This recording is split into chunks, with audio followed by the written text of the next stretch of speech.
This is WENY News at 6. A mock drunk driving crash teaches Steuben County students a lesson they won't forget. Good evening, I'm Daryl Kirkland Morgan. And I'm Ben Wilcox. Thanks for joining us on WENY News at 6 o'clock. Steuben County teens got a shocking look at what can happen when you drink and drive. The Steuben County Sheriff's Office and GST BOCES recreated a graphic scene of a drunk driving crash at the Steuben County Fairgrounds. Students saw firsthand how driving under the influence can be extremely dangerous. Just a warning, some of these images are graphic. WENY's Asha McKenzie spoke with students and authorities. She has more on the simulation. Shock and disbelief are the looks on these students' faces as they see the scene right behind me of what happens when you drink and drive. Although the scene may not be real, officials are hoping that it conveys the message of how dangerous it could be.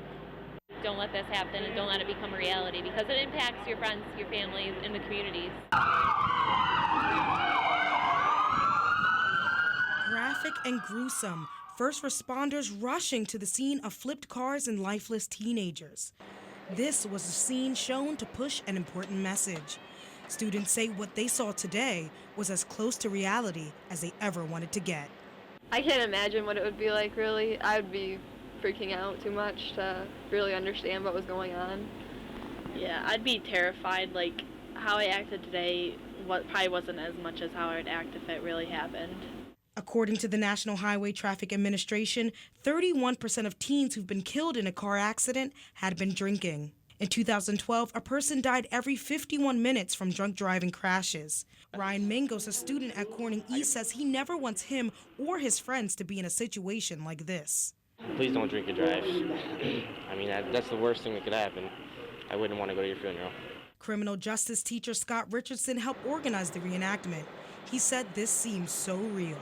I've been a police officer over 27 years, and even this brought the hair on the back of my neck because you almost seeing my kids there in the accident.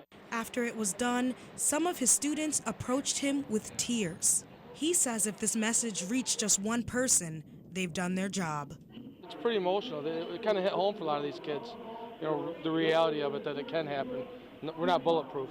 So what lesson is learned here today? Not drink and drive. In Bath, Asha McKenzie, WENY News.